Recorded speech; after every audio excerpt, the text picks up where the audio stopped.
9 বছর আগে শেখ হাসিনা কি করলেন? ওই মইনুল রোডে ঢাকা ক্যান্টনমেন্টে সেই বাড়িতে বেশ কয়েকবার যাওয়ার সৌভাগ্য করা হয়েছিল। সেই বাড়ি থেকে এক কাপড়ে খালেদা জিয়াকে বের করে দেওয়া হলো, তা হয়নি?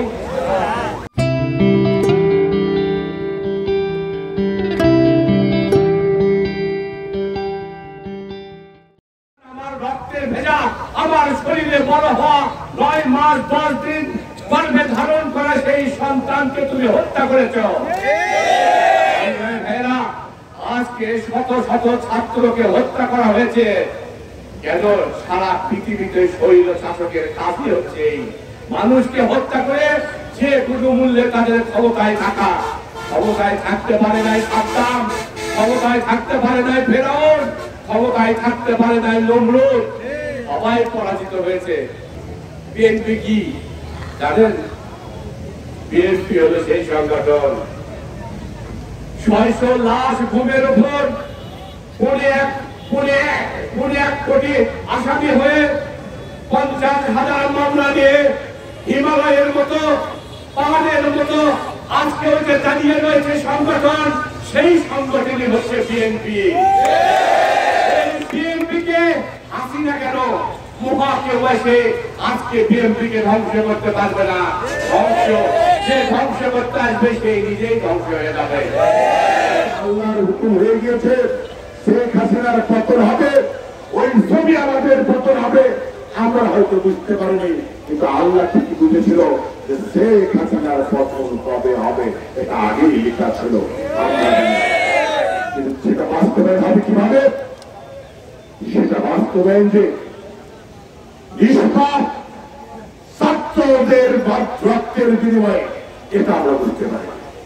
তারা যখন রাজপথে আসলো, এই শেখ হাসিনার লেলিয়ে দেওয়া গুন্ডা বাহিনী, পুলিশ বাহিনী, র্যাব, বিজিবি গুলি করে যখন একের পর হত্যা করা শুরু করলো, তখন আমরা যারা রাজনৈতিক সচেতন, তখন একটু একটু ভাবা শুরু করলাম যে এই আন্দোলন বন্ধ করা সম্ভব নয়। এই আন্দোলন বন্ধ করা সম্ভব নয়। যে আন্দোলনে গুলি করলে জনসংখ্যা বৃদ্ধি পায়, যে আন্দোলনে গুলি করলে পুলিশের দিকে দাঁড়িয়ে আসে, সেই আন্দোলন বন্ধ করা সম্ভব নয়। কিন্তু ক্ষমতায় থাকার শেষ মুহূর্ত পর্যন্ত শেখ হাসিনা চেষ্টা করে গিয়েছিল এই আন্দোলন দমন করার জন্য। আপনারা জানেন, শত শত শহীদের রক্তে রঞ্জিত এই শেখ হাসিনা যেদিন বাংলাদেশ থেকে পালিয়ে ভারতের উদ্দেশ্যে যায়, তার 45 মিনিট আগ মুহূর্ত পর্যন্ত চেষ্টা করে গিয়েছিল বন্দুকের নলের মুখে ক্ষমতায় থাকা, কিন্তু পারে নাই।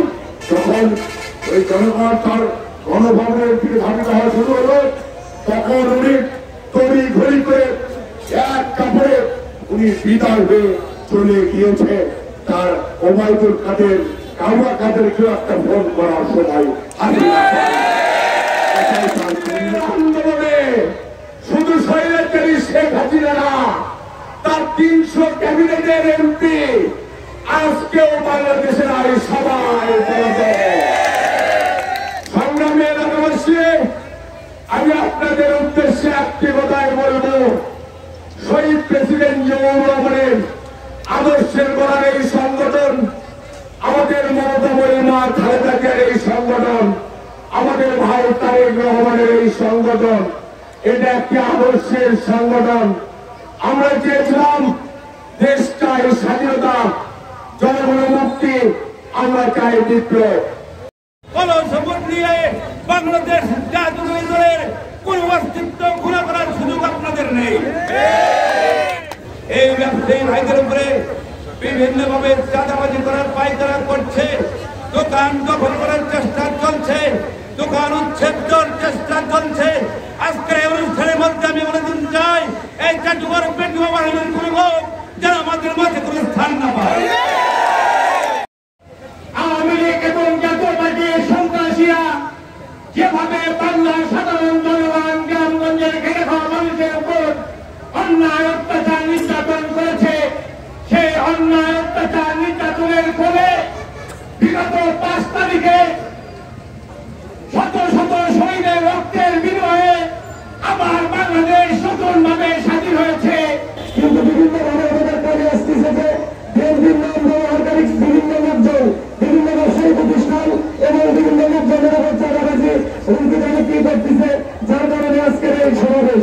এখানে আমরা পরিষ্কার ভাবে বলে দিতে চাই, বগুড়ার কৃতি সন্তান তরুণের অহংকার দেশ তারেক রহমান বরাবর নির্দেশ দিচ্ছেন, বিভিন্নভাবে তিনি অবগত করেছেন, তিনি চাঁদাবাজ ছিনতাই বাস্তবায়নকারী খানগুলো বিএনপির ভিতরে না হয়। শুক্রিয়া আদায় জানাই।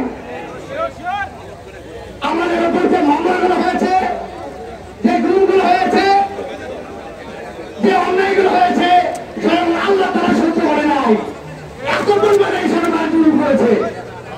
আমাদের তারা চাওয়া একটাই, দেশ স্বাধীন হয়েছে, নতুন নেতৃত্বের দেশের তারেক রহমান আগামী দিনে শত্রুতা ভালোভাবে চেষ্টা পরিচালনা করবে এবং খুবই আজকের সময়ে যত নির্যাতন হয়েছে, যত মামলা হয়েছে, বর্তমান যে খুনগুলো হয়েছে, এটার প্রতিবাদ জানাচ্ছি। যে অবস্থায় থেকে গেল এদের প্রত্যেক নেতা কর্মীর বিচারে বাংলার বাড়িতে হবে ইনশাল্লাহ। সেই সাথে আরেক জাতীয় বেমান আছে, জাতীয় পার্টি, এই জাতীয় পার্টির নেতা কর্মীর বিচার হবে ইনশাল্লাহ। বাঙালিরা কোথায় যাবেন বুঝান, অনেক নির্যাতন করেছেন, অনেক নিপীড়ন করেছেন, অনেক অত্যাচার করেছেন, অনেক মা বাবার মুখ খালি করেছেন।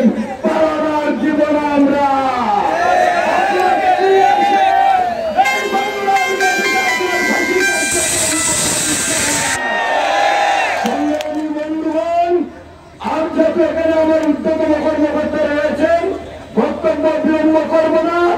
আপনারা আগামী দিনে দেশ নেত্রী তারেক রহমানের আহ্বানে যে কোনো আন্দোলন সংগ্রামে না করে বিগত দিনে যেভাবে রাজপথে থেকেছেন আবারও রাজপথে থাকবেন ইনশাআল্লাহ।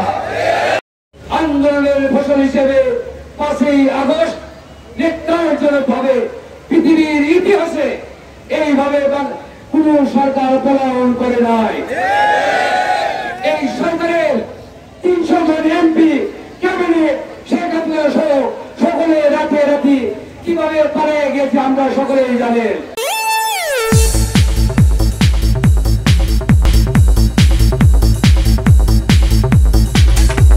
S I Shafiq, Bogura.